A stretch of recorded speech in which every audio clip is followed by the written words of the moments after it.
I guess there is a reason why they picked Carl Cheffers for refereeing that Super Bowl. It sure does sound a lot like Carl Chiefers. Let's get on to it. The Super Bowl. This past week, the Super Bowl was played between the Philadelphia Eagles and the Kansas City Chiefs. And it was a beautiful game leading up for 58 minutes with back and forth offense. Eagles dominating the first half, Chiefs dominating the second half, each scoring 24 points in their respective halves. And it coming down to the wire in what should have been an all-time classic Super Bowl. For a Super Bowl leading up that which I was not hugely excited because, well, the circumstances of which the teams got there. I mean, the Eagles got there on one of the easiest schedules in the NFL. And the Kansas City Chiefs got there because of, sheer luck or unluck and referees' interference.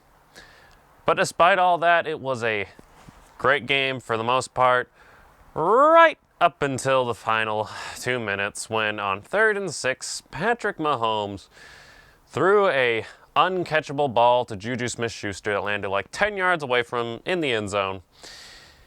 And then when the Eagles had only one timeout left, which would have given the Eagles the ball back with about a minute 40, and it could have, sent the Eagles to overtime against the Chiefs, but there was a flag thrown on the field after the play, and because that ball wasn't catchable, the refs couldn't obviously call pass interference, so they could decide to call holding.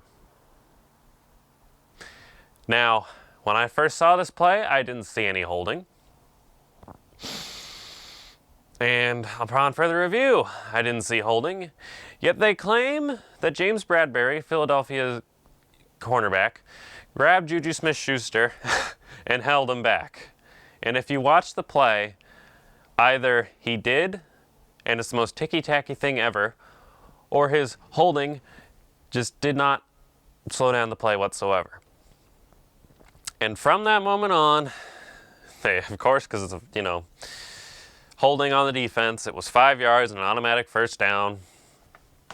And the Chiefs ran out the clock and won the game with a field goal that was a chip shot, thus ruining what was a beautiful Super Bowl that was honestly pretty fairly reffed throughout most of the game. I mean, not greatly reffed, but it wasn't hugely impacted by the refs to a great extent.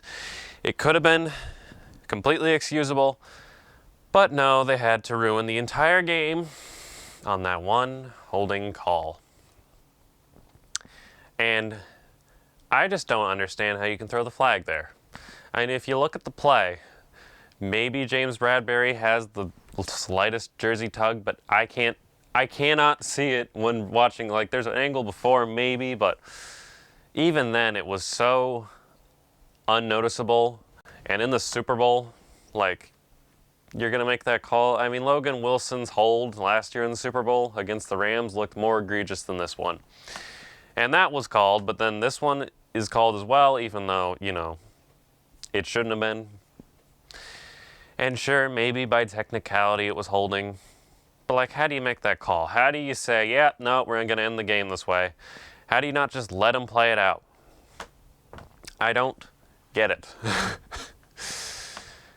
And the fact that we were robbed of a chance to see Patrick Mahomes and Jalen Hurts go into overtime and duel it out is a darn shame for America. I mean, that would have just been a beautiful duel. It was already back and forth. It would have gone till 3 in the morning. It would have been great, but no. The refs decided to completely ruin it with that one holding call. And you know what? There are people it looks like holding. Well, if that's holding, then how come that play against Juju Smith-Schuster earlier in the Super Bowl, which was more egregious, wasn't called holding? How come in the AFC Championship game on that Mahomes scramble there wasn't holding called against the Kansas City Chiefs tackle Orlando Brown Jr. on Trey Hendrickson?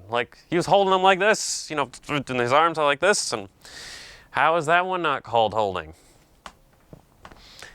And I'm not even complaining because I think that, this call was definitely the reason Philly lost. No, Philadelphia had plenty of chances to lose, yet they were still in it. And they also didn't help themselves with Jalen Hurts' fumble, and the defense getting no traction on that new turf. But the fact that that it still came down to that call, basically, is just egregious.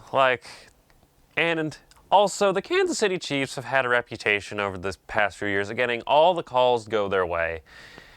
And so when the Chiefs have a call that looks so ticky-tacky, yeah, fans are going to be skeptical. And they're going to be mad. And they're going to call it out. Okay? Should not have been called holding. It did not look like holding. I mean, I was watching at a Super Bowl party, and pretty much everyone there was like, where the heck's the hold? You know that meme with the monkeys and the chimps or whatever that are sitting on the set of like a morning news show? And they're just like, one of them's like, where, whatever. Just do that. Where holding? How do you make that call? It was terrible. It was egregious. And it's not like the Kansas City Chiefs still wouldn't have won. They had all the momentum in the second half. Their offense was firing on all cylinders. Their defense was still playing well. Chris Jones was going off. Travis Kelce was going off. They still could have won that game. It's not like this ultimately was what doomed the Eagles.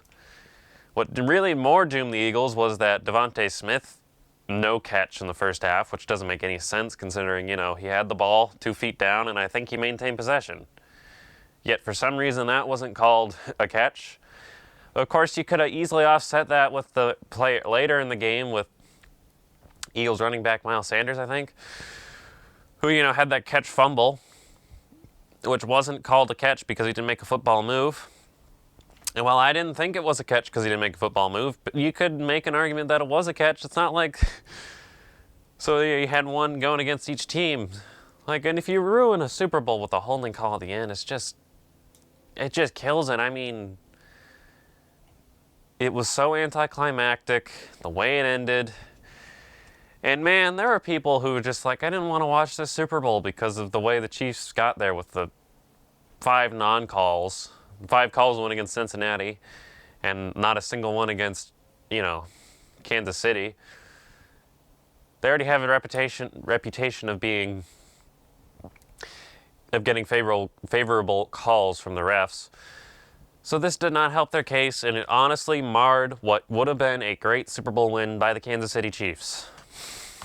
It was just tragic. It shouldn't have been called. If the game were to be a do-over, I would not make that call. And you know what? Maybe I would assume that Jalen Hurts would have led a field goal drive. At least. I mean, maybe he could have been stopped by the Chiefs defense. I don't think so, but he could have been stopped by the Chiefs defense. Maybe he could have gone all the way and scored a touchdown. I don't know. The Eagles offense was flying, but just to end the Super Bowl, not because of skill, not because of talent, but because the refs, the Zebras, had to make one atrocious call. It's just a darn shame. It truly is. And it marred what would have been an all-time classic Super Bowl. I guess there is a reason why they picked Carl Cheffers for refereeing that Super Bowl. It sure does sound a lot like Carl Chiefers, which is now how I'm going to refer to them. Also, every time I'm going to talk about that Super Bowl for the Chiefs, I'm just kidding, but every time I'm going to talk about that Super Bowl, I'm going to put an asterisk next to the Chiefs' name. Anyways, moving on. Congratulations, Kansas City. You won your third Super Bowl of all time. You're now tied with the Denver Broncos and Las Vegas Raiders in your division for Super Bowl wins. Hopefully, Sean Payton can get Denver back up to that lead, but who knows? Anyways, congratulations. You have a great quarterback. Mahomes is great. I wish your Super Bowls were not marred by these plays. Because if you had won, I would have been a lot more. If you had won without that play, I would have been a lot more impressed, honestly. I still probably would have called out the Devontae Smith no catch, but I would have been a lot more impressed had you won otherwise.